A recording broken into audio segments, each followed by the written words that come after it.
Christmas का season है और आज मैं आपके साथ बात करूंगी एक ऐसे जबरदस्त मार्केटिंग कैंपेन के बारे में जो शायद पूरे वर्ल्ड का one of the most successful marketing campaigns है। इतना ज़्यादा सक्सेसफुल है कि हम भूल गए हैं कि वो पॉपुलर पर्सनालिटी असली में एग्जिस्ट करती है या वो एक पार्ट ऑफ फिक्शन है, मतलब सही में है या एक घड़ंत पर्सनालिटी है। मैं बात कर रही हूँ सांता क्लॉज की, जो इंडिया में भी इतने तादाद में बच्चे सांता क्लॉज को पसंद करते हैं, एक उसके साथ एफिलिएशन रखते हैं और कितने जनरेशन्स हो गए हैं कि काफ़ी उम्र तक लोग सोचते हैं कि सांता क्लॉज सच में एग्जिस्ट करता है। इस तरह से एक इमेजिनेशन, एक फिक्शन का पार्ट इतना ज़्यादा हमारे पूरे वर्ल्ड के पॉपुलर कल्चर में सीप कर चुका है कि हमें फ्रॉम रियलिटी एंड फिक्शन हम इसको डिस्टिंग्विश नहीं कर पाते। तो ये इतनी ज़्यादा इंटरेस्टिंग पर्सनालिटी जो इतनी माइथोलॉजिकल प्रोपोर्शन में बढ़ चुकी है, हर कोई दुनिया का ऐसा कोना नहीं होगा जहाँ सांता क्लॉज का किसी ने नाम ना सुना हो। तो वो किस तरह से केम इनटू एग्जिस्टेंस, कैसे लोगों ने इसके बारे में सोचा, कैसे ये पर्सनालिटी इतना बड़ा एक इमेजरी लेके पूरे वर्ल्ड में आज बैठी है और क्या इसका ओरिजिन था, इसके इतिहास में कुछ जाएंगे क्योंकि हिस्ट्री बहुत ही इंटरेस्टिंग है और कैसे एक छोटी चीज़ इतनी बड़ी बन जाती है, उसको जब इतिहास के एक हिस्टोरिकल पॉइंट ऑफ व्यू से देखा जाए तो एक बहुत ही इंटरेस्टिंग स्टोरी हमें दिखाई देती है। तो शुरू करते हैं पहले 4th सेंचुरी यूरोप की, क्योंकि 4th सेंचुरी यूरोप में तब क्रिश्चियनिटी एक उसकी वेव थी, वो धीरे धीरे बढ़ रहा था और जो वहाँ के लोग थे उनके अपने जो कल्चरल रूट्स थे, ट्रेडिशंस थे, उसके साथ वो क्रिश्चियनिटी का एक मर्जर चल रहा था। जैसे कि क्रिसमस भी उस समय बॉनफायर, जैसे हंगरी में बॉनफायर के आसपास बनाई जाती थी, लोग उसके आसपास डांस करते थे, जैसे हम लोग की मकर संक्रांति होती है उस तरह के उनके भी ट्रेडिशंस होते थे। और उस समय एक बहुत ही पॉपुलर सेंट हुआ क्रिश्चियनिटी में जिसका नाम था सेंट निकोलस, जो आप भी जानते होंगे कि सांता क्लॉज का असली नाम सेंट निकोलस ही कहा जाता है। तो जो एक बीज था इस पर्सनालिटी का, ये कहाँ से कॉन्सेप्चुअलाइज हुआ, इसका बर्थ कैसे हुआ सांता क्लॉज का, वो हुआ सेंट निकोलस की पर्सनालिटी के साथ। क्योंकि सेंट निकोलस कहा जाता है उस समय सही में एक कैरेक्टर थे जो बहुत ही जेनरस और काइंड माने जाते थे और बच्चों को बहुत पसंद करते थे और लोग मानते थे कि कोई सेंट निकोलस के पास जाए तो निराश नहीं लौटेगा और खासकर बच्चे जाएं तो कोई ना कोई उसको मिठाई या उस समय के उन लोग के जो भी ट्रेडिशन होता था स्वीट्स का, वो दिया करते होते थे बच्चों को। तो इतना ज़्यादा चार्मिंग पर्सनालिटी कि उनके पर्सनालिटी के बारे में वहाँ पे चर्चा शुरू होने लग गई कि सेंट निकोलस इतने ज़्यादा स्वीट हैं, ओल्ड हैं और इस तरह से लार्ज हार्टेड हैं। इस तरह की एक चर्चा यूरोप में शुरू होने लग गई और उनकी जो पर्सनालिटी से कुछ एलिमेंट्स ले लेकर क्रिसमस के अंदर और इस तरह से चर्चा होने लगी कि क्रिसमस पे सेंट निकोलस ने ये दिया, क्रिसमस में सेंट निकोलस ने ये दिया, या उस तरह से एक जो जर्मिनेशन ऑफ एन आइडिया होता है वो हो गया। काफ़ी टाइम के बाद जब अमेरिका की डिस्कवरी हुई और लोग यूरोप से काफ़ी तादाद में माइग्रेट कर अमेरिका जाने लगे, तो आपने सुना होगा या आपने इतिहास पढ़ा होगा कि जैसे अलग अलग देशों के, और उस टाइम वहाँ किंगडम्स होते थे, लोग जाते होते थे तो वो अपनी लैंग्वेज, अपने ट्रेडिशन, अपने कस्टम्स को साथ में लेके जाते थे। इनफैक्ट अमेरिका में कॉलोनीज बैठ गई थी कि यहाँ पे सब जर्मन लोग रहते हैं या जर्मन भाषा वाले लोग रहते हैं, यहाँ सब फ्रांस के लोग रहते हैं और कुछ ऐसे लोग होते थे जो अपने ही देश का नाम वहाँ पे जाके नया न्यू लगा देते थे, जैसे कि न्यू इंग्लैंड या जैसे न्यू यॉर्क, यॉर्क से न्यू यॉर्क, इंग्लैंड से न्यू इंग्लैंड। इस तरह के भी वहाँ पे जब लोग जाके ठहरने लगे और इंग्लिश खासकर कॉलोनाइजेशन वहाँ पे शुरू हुआ, तो इस तरह कॉलोनीज बन जाती थी जहाँ पे लोग, जो इस तरह के लोकेलिटीज़ होते थे, जो यूरोप के लोग अपने ट्रेडिशंस लेके जाते थे और सब एकजुट एक साथ रहते थे, अपने अपने देश के लोग। तो ऑब्वियसली जो सेंट निकोलस और क्रिसमस के ट्रेडिशन यूरोप में काफ़ी सेंचुरी से चल रहे थे, वो भी ये माइग्रेंट्स अपने साथ अमेरिका लेके गए। और वहाँ भी एक पॉपुलर बिलीफ क्रिसमस को मनाने का और कस्टम्स और ट्रेडिशन का अमेरिका में भी ये माइग्रेंट्स लेके आए। साथ ही में लेके आए एक फिलॉसफी, एक थॉट, एक आइडिया सेंट निकोलस का कि क्रिसमस पे सेंट निकोलस इतनी दया करके इतने सारे गिफ्ट्स बांटते हैं। उससे आइडिया मिला वॉशिंगटन इरविंग को। वॉशिंगटन इरविंग एक बहुत ही बड़े अमेरिका के साहित्यकार हैं रहे।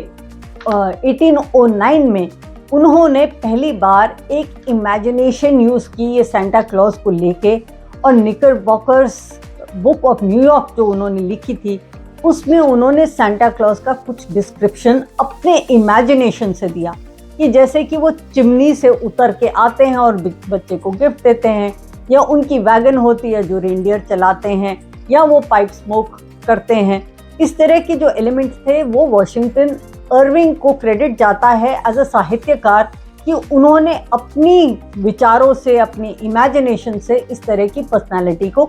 खड़ा किया। उसके बाद अगर देखा जाए 1823 के आसपास, तो क्लेमेंट मूर एक काफ़ी बड़े कवि रहे अमेरिका के। उन्होंने इस ट्रेडिशन को थोड़ा आगे लेके गए। उन्होंने एक एक्चुअली पोयम लिखी जो एक रेज हुई, मतलब कि इतनी पॉपुलर कविता हो गई कि अमेरिका में जन जन उस कविता को बोलने लगा। और ये कविता हालांकि डिस्प्यूटेड है कि किसने लिखी। नॉर्मली लोग सोचते हैं क्लेमेंट मूर ने लिखी a night before Christmas. A night before Christmas में उन्होंने सांता क्लॉज का बहुत ही बड़ा लंबा डिस्क्रिप्शन दिया और कहा कि उस तरह से वो आया, उसने घर पे ये दिया, ये किया। तो इतनी जब पॉपुलर पोएम हो गई और जन जन इस कविता को बोलने लगा, तो ऑब्वियसली क्योंकि इस कविता का main theme a night before Christmas और सांता क्लॉज का घर पे आना या सेंट निकोलस का घर पे आना, a visit by Saint Nicholas, इस पोएम की थीम जो रही वो लोगों के मन में, दिमाग में छाने लगी, क्योंकि वो एक आइकॉनिक इंग्लिश पोएम बनी। और जो भी इंग्लिश लिटरेचर पढ़ता था या लोग ऐसे भी जनरल रीडिंग करते होते थे, तो हर जन सेंट निकोलस के विजिट के बारे में उसके जहन में बैठने लगा। इतना ज़्यादा कि कुछ डेकेड्स के बाद, अगर देखा जाए हम 1860s के बाद देखा जाए, तो न्यूयॉर्क में हार्पर वीकली करके एक मैगजीन निकलती होती थी जिसके एक बहुत ही प्रसिद्ध इलस्ट्रेटर बने थॉमस नेस्ट NAST। तो वो स्केचिंग, कार्टूनिंग करते थे, जैसे कि हमारे R.K. Lakshman times of India के बहुत ही फेमस कार्टूनिस्ट, आइकॉनिक कार्टूनिस्ट बने, उस तरह थॉमस नेस्ट अमेरिका में थे। तो वो ऐसे स्केचिंग करते थे। जब उन्होंने देखा कि वॉशिंगटन इरविंग और क्लेमेंट मूर की इस तरह की इन्फ्लुएंसेस लिटरेचर में आने लगे, तो उन्होंने सोचा कि इसको मैं पिक्टोरली, पिक्चर में किस तरह से इस पर्सनालिटी को क्रिएट करूं। तब तक जहन में आप माइंड में रखिए कि सिर्फ एक विचार था, उसकी कोई इमेज और पर्सनालिटी नहीं थी। वो कैसे दिखता है पता नहीं था, सिर्फ ये पता था कि सेंट निकोलस है और वो रात में आता है, चिमनी से उतरता है, रेनडियर पे चलता है, पाइप स्मोक करता है, मगर वो दिखता कैसा है किसी को पता नहीं। तो इसका जो श्रेय जाता है वो जाता है थॉमस नेस्ट को। न्यूयॉर्क के हार्पर वीकली में उन्होंने पहली बार सोच के बनाया कि अगर इस तरह की पर्सनालिटी है तो उसका चेहरा कैसा होना चाहिए, उसके कपड़े कैसे होने चाहिए, उसको दिखना कैसे चाहिए। थॉमस नेस्ट को क्रेडिट जाता है वो वाइट बियर्ड, एक रोली पोली फिगर, लाल कपड़े, ये सब जो एक इमेजरी है वो थॉमस नेस्ट ने बनाई।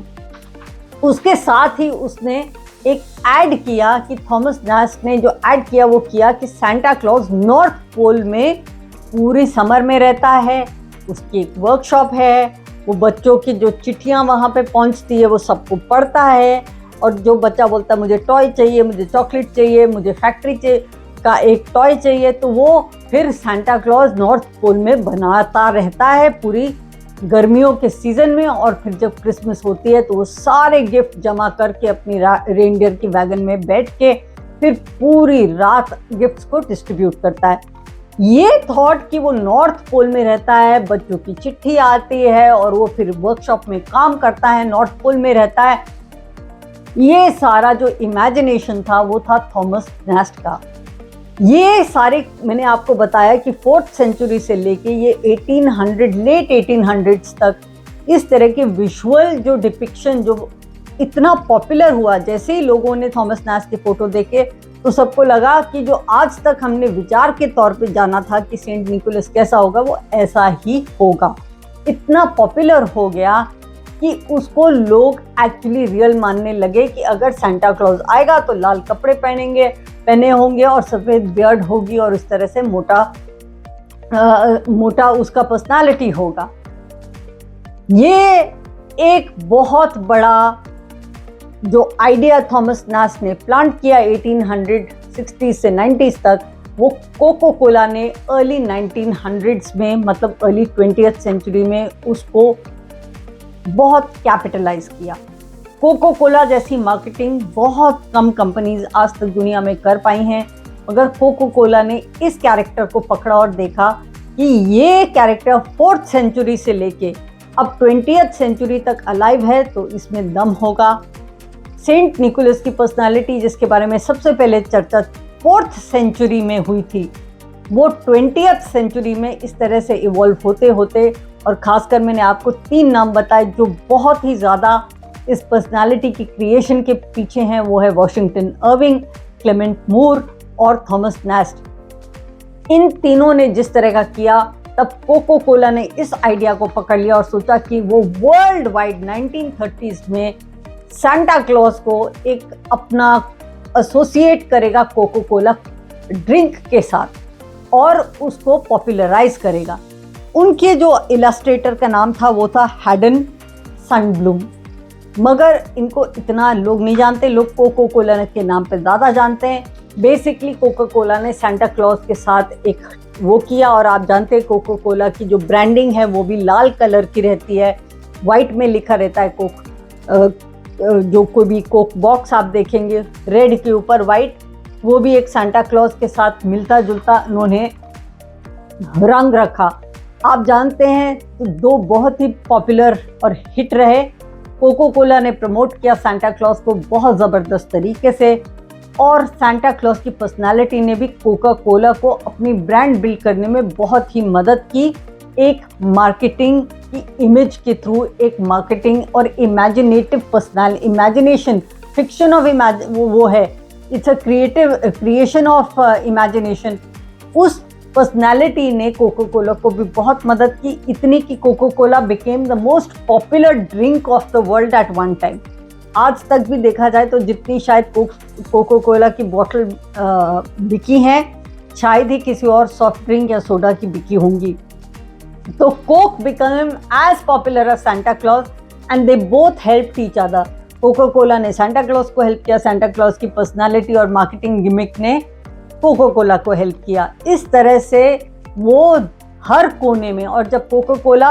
अमेरिका से निकल के यूरोप में गया और बाकी कंट्रीज में गया, आप जानते हैं इंडिया में भी पहले था बिफोर द बैन, एशिया में गया, जापान, ऑस्ट्रेलिया, अफ्रीका, हर जगह ऐसा फैल गया कि साथ साथ में सांता क्लॉज भी फैल गया। और आज ऐसा सिलसिला है कि कोई सोच भी नहीं सकता क्रिसमस को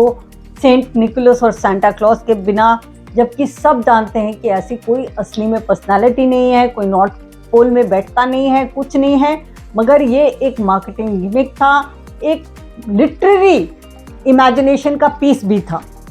ये भी कहना पड़ेगा कि लिटरेचर इतना पावरफुल है कि वॉशिंगटन अर्विन के दिमाग में जैसे सेंट निकोलस को बिठाने की कोशिश की, क्लेमेंट मूर ने जो कोशिश की, ये साहित्यकारों ने, कवियों ने जो इस पर्सनालिटी पे काम किया, वो गजब रहा कि एक्चुअली एक साहित्यकार ने कहा जाए कि एक नॉन एग्जिस्टेंट चीज़ को जीवंत कर दिया। और पूरी दुनिया में इसकी ऐसी चर्चा है कि जैसे मैंने कहा कि क्रिसमस ट्री, सांता क्लॉज और बर्फ़ पड़ रही है और चॉकलेट बट रहे हैं, और कोई बच्चा आए और वो इंडिया हो, चाहे वो अफ्रीका हो, चाहे वो ऑस्ट्रेलिया हो, वो सोचते हैं कि सांता क्लॉज आएगा क्रिसमस पे और उनको गिफ्ट देगा। और वो बाद में क्रिश्चियंस ने भी उसको बहुत यूज़ किया to spread the message, but that's for another day. मैं केवल इतिहास के तौर पे आपके साथ ये